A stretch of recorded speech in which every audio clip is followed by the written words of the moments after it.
طبعا كلنا عارفين أهمية الإليستريتور بالنسبة للجرافيك ديزاينرز وعالم الجرافيك ديزاين، فهو حتى لو بالنسبة لبعض الأشخاص مش البرنامج الرئيسي اللي بيستخدموه، بس هو برنامج يعتبر أي حد ليه في الديزاين أو حتى في الفيديو إيديتنج أو في المونتاج هيلاقي نفسه بيحتاج يستخدمه ويتعلمه، وبرنامج مهم جدا معظم الناس بتعتبره الأساس بالنسبة للجرافيك ديزاين.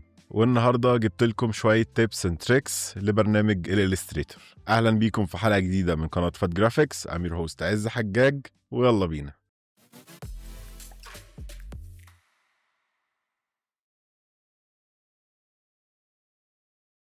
طبعا كلنا عارفين ان عشان تطلع تصميم مظبوط بتقضي وقت كتير جدا في السكتشنج والبرين ستورمنج، وانك تطلع افكار وتشوف ريفرنسز وتجمع بالظبط هتناوي تعمل ايه والافكار بتاعتك كلها في المشروع بتاعك. الموضوع ده بيستهلك وبياخد عدد كبير جدا من الساعات، وبعد ما تخلص الجزئية دي اكيد مش هيبقى في اي حد خالص حابب ان هو يحط نفس عدد الساعات تاني عشان مجرد ينتج الفكرة اللي هو طلع بيها على البرنامج. وهنا بتيجي أهمية التيبس والتريكس بالنسبة لي في كل البرامج دي. غير التعلم الأساسي والبيسكس والمراحل الأدفانسد وكل الكلام الجميل ده من البرامج، بيبقى فيه بعض الحاجات البسيطة اللي بتوفر عليك وقت كبير جدا وبتسهل عليك جدا التعامل مع البرامج دي، بحيث انك لو عرفت تظبط الفلو بتاعك والحركة بتاعتك داخل البرنامج بطريقة مظبوطة ومناسبة ليك، تقدر تخلي المشروع اللي كان هياخد معاك ساعتين أو 3 عشان يتنفذ على البرنامج يا دوبك يخلص في نص ساعة لساعة. وطبعا احنا كمصممين مفيش حاجة بالنسبة لنا أهم من توفير الوقت وراحة الدماغ. فنبدأ نشوف بقى شوية التيبس والتريكس اللي معانا دلوقتي. أول حاجة، طبعا كلنا عارفين ان احنا لو معانا شيب بيسك زي كده بالوايت فيل والبلاك ستروك، ومعانا شيب تاني واخد ستايل شوية زي كده، نقدر ندي للشيب الاولاني الستايل بتاع الشيب التاني بمجرد ان احنا ناخد الاي دروبر تول ونعمل سامبل زي كده. بس بعض الناس ما تعرفش ان في مرحلة كمان فوق كده.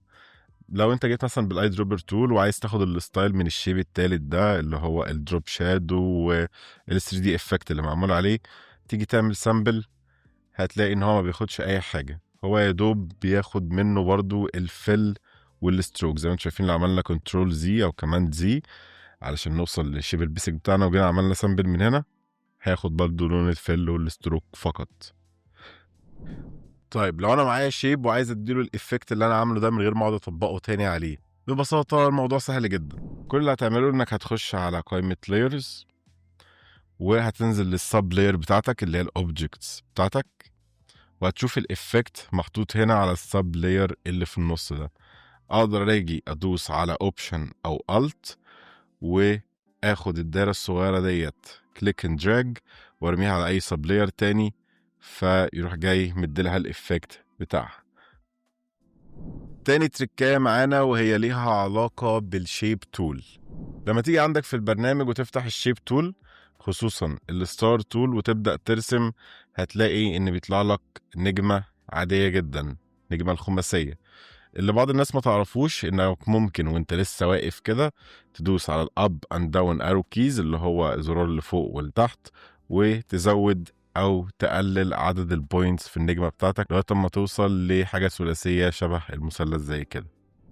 تالت تركاية معانا، اوقات كتيرة وانت بتشتغل على التصميم بتاعك هتلاقي في ويندوز كتيرة عايمة او طايفة حوالين التصميم زي كده مغطية عليه ومشوشة عليك المنظر او الفيو اللي انت محتاج تشوفه. هنا تقدر بكل بساطة ان بزرار الاف على الكيبورد عندك، اول تكة بتخفي التول بار فوق، تاني واحدة بتخفي الويندوز الفلوتنج اللي حوالين السكرين بتاعتك كلها على اليمين والشمال، وتالت تكة بترجع كل حاجة زي ما هي تاني.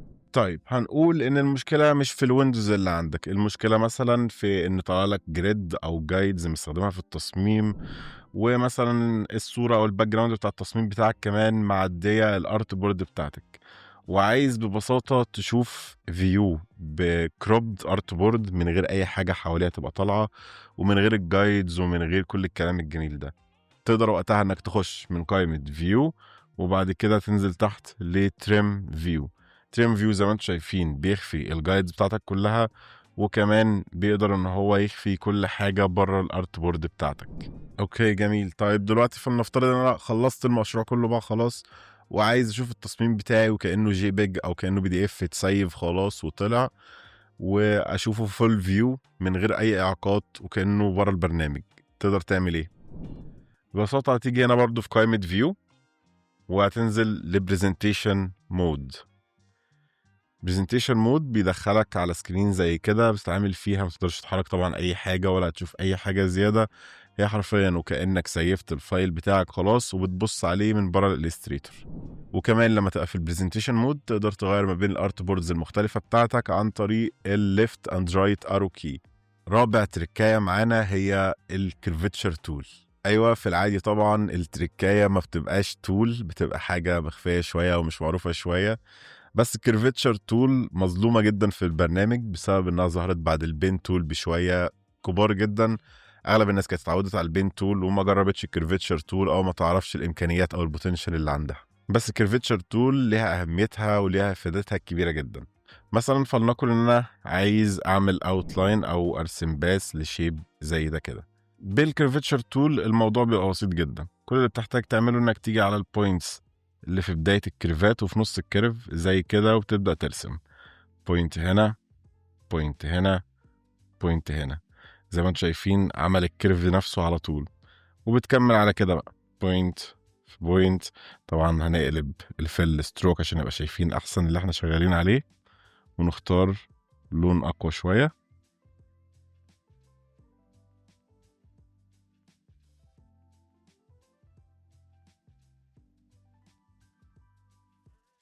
طبعا هتلاقيها مش مظبوطه شويه. تعمل ايه بقى؟ طبعا فكره الكيرفتشر تول انها بتبقى كيرفات في الاول، بعدين لو عايز تخلي حته معينه بوينتي او ما بقاش فيها كيرف تبقى زاويه حاده على طول، ببساطه كل اللي بتعمله انك بتدوس على الالت او الاوبشن كي وبتيجي على النقطه بتاعتك اللي انت مش عايز تبقى حاده وتديلها كليكايه. نفس الكلام هنا وهنا وهنا.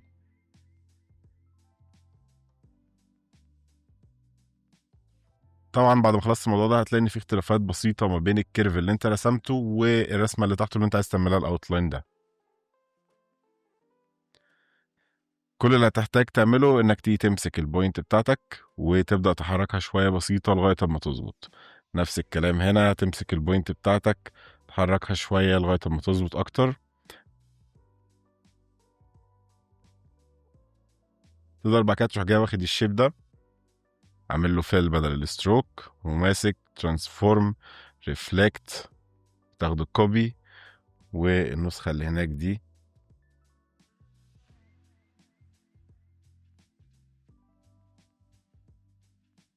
وتبقى بكل سهولة وبساطة قدرت ترسم الشيب نفسه كمان مرة. خامس بوينت معانا وهي الجايدز كنترول. بعد ما ترسم جريد عندك في البرنامج زي كده، او حتى لو دوست على كماندا وكنترول ار وطلعت المسطره زي كده وهتاخد منها جايدز وتستخدمها في كذا جزئيه مختلفه من التصميم بتاعك، في بعض الاحيان هتلاقي نفسك محتاج تتحكم بالجايدز شويه. محتاج انك تمسك الجايد وتبدا تحركه من مكانه زي كده، او بعض الاحيان هتبقى عايز الجايد ده يقف في مكانه وما يتحركش خالص. الاتنين دول تقدر تتحكم في الحالة دي برضو من قائمة فيو. بتنزل تحت الجايدز وبتلاقي الاوبشن عندك لوك جايدز، او الاختصار بتاعه كماند اوبشن فاصلة منقوطة، او لو على الويندوز هيبقى كنترول الت فاصلة منقوطة. تقدر تفعله من هنا او بالاختصار بتاعه هيعمل لك لوك للجايدز، لما تيجي تمسكها مش تقدر تحركها.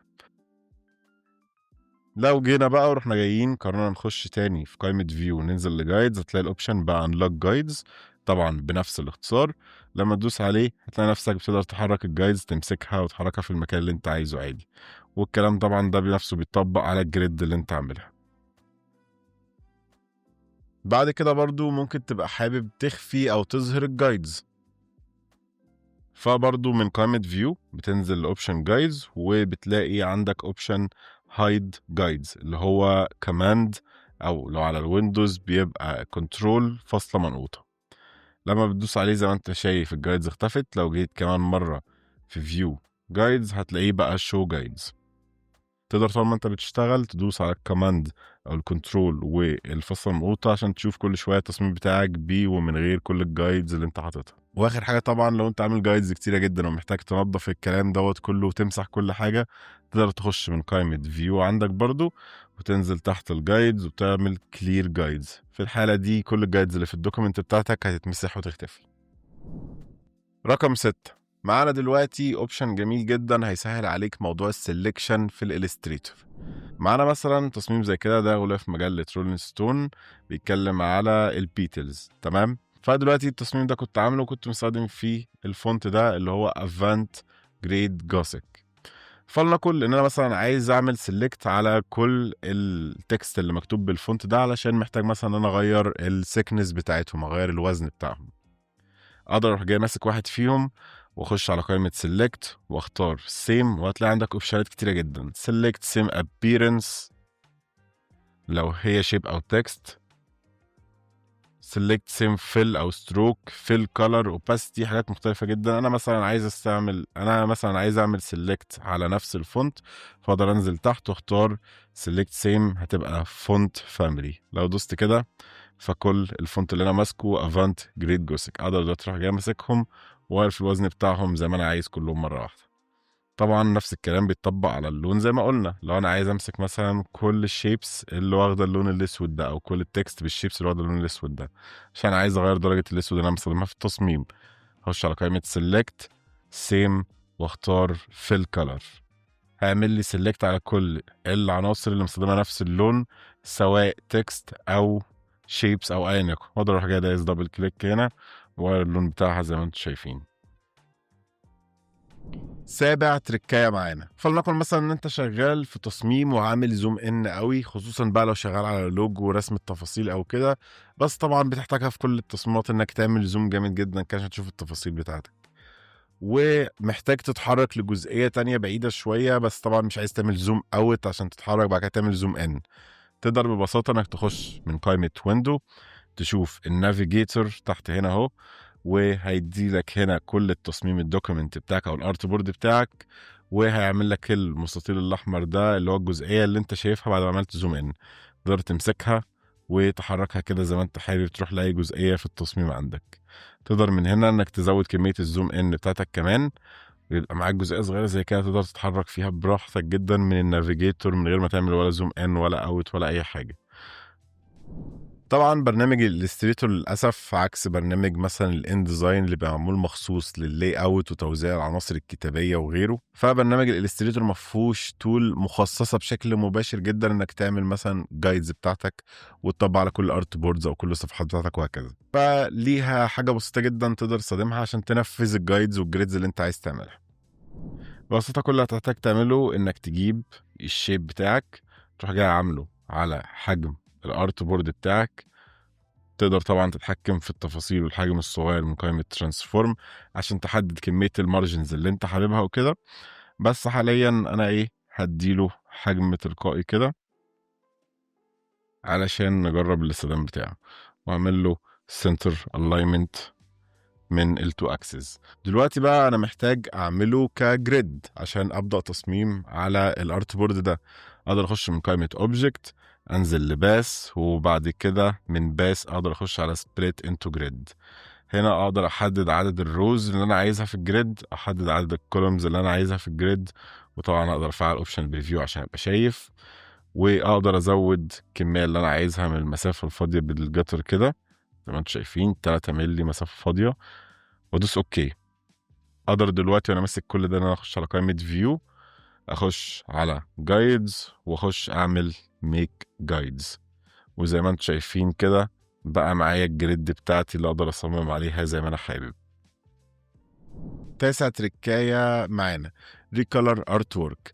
اوبشن حلو جدا وبسيط جدا وواضح جدا قدامك، بس في ناس كتير ما بتصدموش رغم ان هو بيوفر عليك وقت كتير جدا.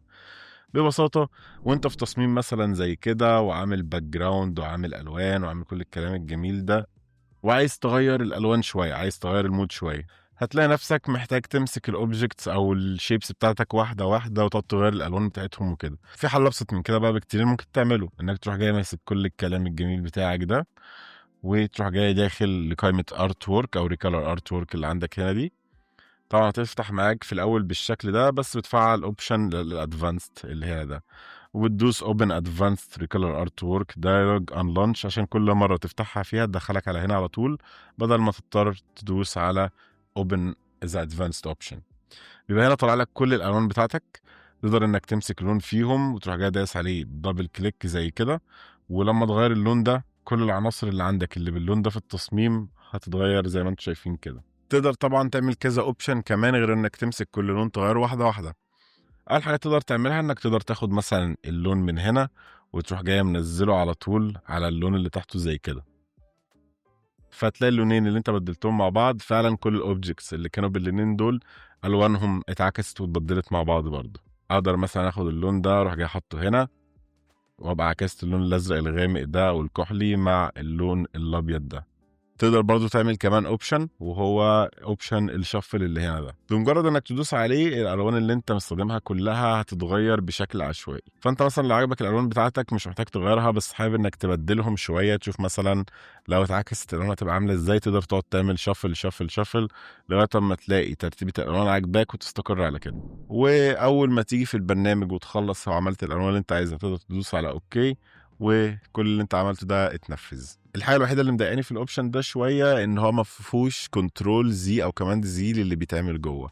مثلا لو انا بدلت لون مع لون وعايز ارجعه ما اقدرش ادوس كماند زي فيروح جاي راجع تاني. تيب نمبر 10 الويدز تول.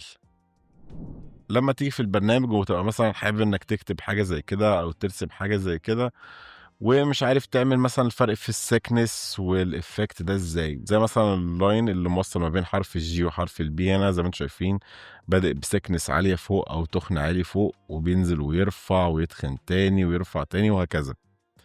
دي ببساطة حاجة بتتعمل بالويدز تول.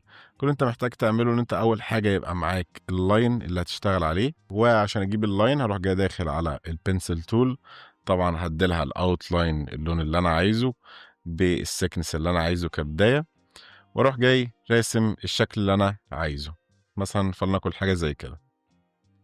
لو عايز اديلها بقى سيكنسز مختلفة او تخانات مختلفة او اسماك مختلفة هنا كنت تحب تقولها ازاي، همسك هنا الويدز تول اللي هي التول دي كده، واقدر ببساطة ان انا اجي هنا واروح جاي حاطط البوينت كده واروح جاي شاددها، ادخل من جزئية ارفعها من جزئية تانية.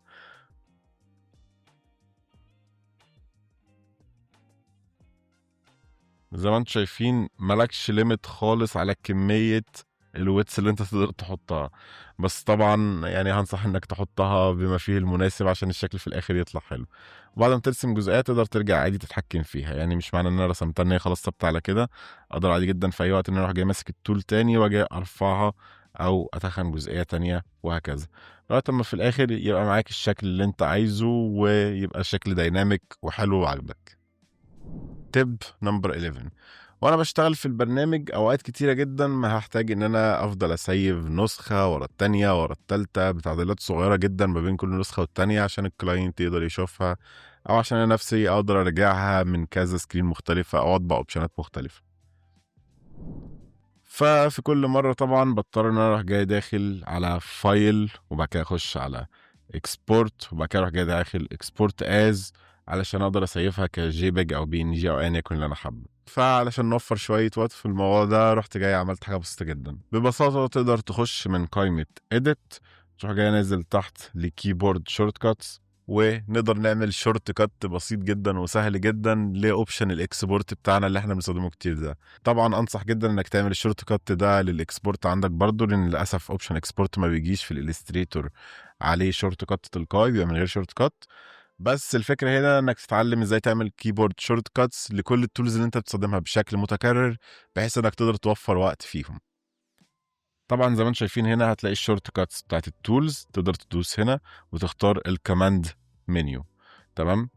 الكماند منيو او المنيو كماندز هي بتبقى الاوبشنز اللي موجوده فوق هنا ديت اللي هي الفايل والايديت والاوبجكت وكل الكلام اللي فيهم ده. فطبعا الاكسبورت واحده منهم اقدر ادوس عليها وبعد كده اختار القائمه اللي انا عايزها فين. طبعا انا عايز اعمل قائمه فايل، قائمه فايل هي اللي فيها اوبشن الاكسبورت. لما سكرول داون شويه هلاقي هنا اوبشن الاكسبورت اهو، وانا عايز اعمل شورت كات لاكسبورت از. بعد ما تبقى وصلت هنا بقى الموضوع بسيط جدا. كل اللي بتحتاج تعمله انك تيجي تدوس على الخانه اللي هنا دي وتروح جاي كاتب الاختصار اللي انت حابه. انا عايز اديله اختصار كماند اي، زي ما انتم شايفين كده الاختصار بتاعي اتحط. اقدر اروح جاي دايس اوكي، وهنا بيطلب منك اسم الاختصار، فطبعا هسمي الاختصار بتاعي export as، وبس كده. لما اجي افتح كلمة فايل وانزل على export as هتلاقي الاختصار اللي احنا حطيناه بقى موجود هنا اهو، كمان دي. ولما اجي ادوس كمان دي على طول هيروح جاي فاتح لي export as زي كده، واقدر اوفر وقت في الشغل بتاعي. طبعا حتى لو حاجة زي كده هتوفر لك ثانيتين بس على كل اوبشن انت محتاج تعمله، او على كل مرة انا حابب اعمل فيها اكسبورت. لو بدأت تحسب انت كمصمم هتعمل اكسبورت كام مرة في حياتك، او هتسيف كام مرة في حياتك، تضرب كل عدد المرات ديت في ثانيتين، هتلاقي ان الموضوع موفر لك وقت كتير جدا. وطبعا بقى انت مش هتعمل الاختصارات ديت على اكسبورت بس، بل هتعملها على كل التولز وكل الاوبشنز اللي انت بتصادمها. نصيحة رقم 12، بما ان بقى بنتكلم على موضوع الاكسبورت والسيفنج وهكذا، في ناس كتيرة بتعاني من الجزئية دي، وهو ازاي تسيف فايل هاي كواليتي بحجم صغير علشان نقدر نشيره للسكرينز او كده. بيحصل معاهم في العادي حالتين، يا اما تسيف كفايل بي دي اف والكواليتي بتاعته قليله جدا، يا اما كفايل بي دي اف والحجم بتاعه كبير جدا جدا جدا وما يقدرش يبعته مثلا على الواتساب او الايميل او كده بحجم صغير، وياخد وقت كتير جدا الابلود. ببساطه هتيجي في الفايل بتاعك تخش على قائمه فايل سيف از، وطبعا هتختار بي دي اف. احنا دلوقتي بنتكلم على ازاي تسيف بي دي اف بحجم مناسب. لما تيجي تعمل سيف تبقى نختار اوبشن هاي كواليتي برنت، وفي بقى شويه حاجات هنغيرها بسيطه بس. اول حاجه هنشيل preserve illustrator editing capabilities. تاني حاجه هنيجي على الكompression، وهنيجي على الايمج كواليتي هنا اللي هي الماكسيمم ونخليها مينيمم، ونفس الكلام في الايمج كواليتي تحت الماكسيمم هنخليه مينيمم، ونعمل سيف بي دي اف. لما اجي بقى ابص على الفايل بتاعي واشوف الحجم بتاعه قد ايه، هاجي هنا راح جاي باصص هلاقي ان الحجم بتاعه 437 كيلو بايت، اقل حتى من نص ميجا. ولما اجي افتحه وابص هلاقي ان الكواليتي بتاعته كويسه جدا ومناسبه للشيرنج على السكرين. تركايه نمبر 13، عندي هنا تصميم فيه خلفيات طبعا وارضيات مختلفه باللون الابيض، وحابب ان انا اسيف تصميم زي كده سواء للطباعه، سواء هستخدمه على سكرينز كبي دي اف كجي بيج كبي ان جي، ايا يكن. انصحك في اي حاله هتستخدم فيها لون ابيض في التصميم بتاعك انك بعد ما تخلص تستخدم الشورت كات الجاي ده في السريع. كل اللي هتعمله انك هتدوس على كماند شيفت دي، وده ببساطه اللي هيعمله ان هو هيخفي لك الارت بورد والخلفيه بتاعتها وهكذا. فاقدر اشوف هنا مثلا ان انا مش حاطط شيبس باللون الابيض، انا معتمد على اللون الابيض بتاع الارت بورد ذات نفسه، اللي هو طبعا مجرد فيجوال ريبريزنتيشن، ما هواش لون موجود عندك في الحياه في التصميم بتاعك. فمثلا انا لو عايز اسيف حاجه زي كده كبي ان جي هتطلع شفافه بخلفيه شفافه، فهحتاج ان انا ابدا اجي واحط ورا كل صفحه فيهم او ورا كل ارت بورد فيهم الخلفيه اللي انا عايز استخدمها باللون الابيض بتاعي زي كده، علشان يبقى التصميم مظبوط ومعمول صح. التركايه اللي معانا بعد كده اسمها ترانسفورم ايتش، واحده من الاوبشنات المهمه جدا اللي انا مش عارف ازاي كنت بتعامل مع برنامج الالستريتور من غيرها الصراحه. لو معانا شويه شيبس زي كده ومحتاجين نكبر حجمهم، طبعا نروح جايين دايسين على الشيفت عشان نحافظ على الدايمنشنز او الابعاد بتاعتنا، ونروح جايين مكبرين ومصغرين وهكذا. بس هتلاحظ ان هم كلهم بيكبروا بنفس النسبه. طبعا دي مش المشكله، المشكله ان المسافه اللي ما بينهم برضو بتكبر وبتصغر معاهم. طيب فلنقل مثلا ان انا شايف ان هم قريبين قوي من بعض، وعايز اوسع المسافه البيضاء اللي ما بينهم شويه، عايز اصغرهم شويه بس المسافه البيضاء اللي ما بينهم تفضل ثابته. الموضوع ده هعمله ازاي؟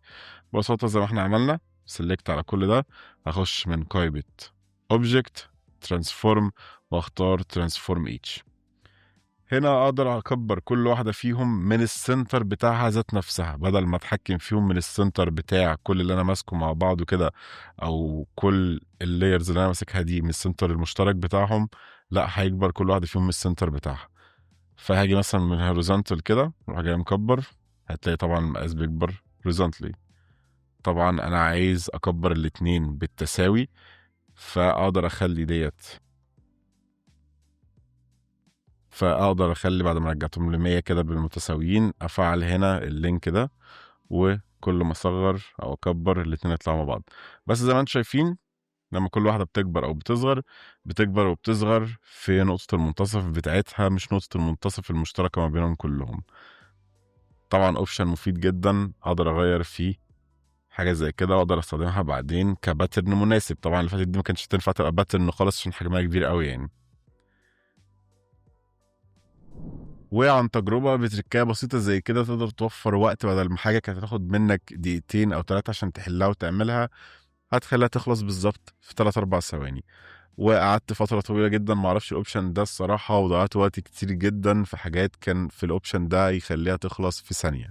طبعا أوقات كتيرة جدا خصوصا لو أنت شغال مع لوجوز أو كده بتلاقي نفسك بتحتاج تطلع كذا فيرجن من اللوجو PNG، مثلا النسخة البيضاء، النسخة السوداء، النسخة الملونة، فيها طبعا هيبقى في كذا اوبشن الوان احتمال، وتقعد بقى تمسك كل واحدة فيهم وتروح جاي حاططها على ارت بورد وتروح جاي منظف الارت بورد. بيبقى مشكلة كبيرة جدا وتاخد وقت شوية.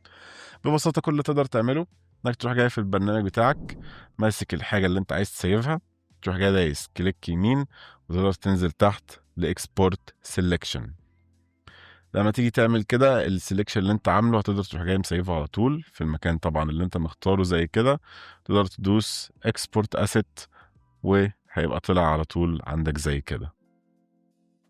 تقدر بقى تمسك كل واحدة فيهم واحدة واحدة وتروح جاي عامل اكسبورت سيلكشن براحتك من غير تضييع اي وقت.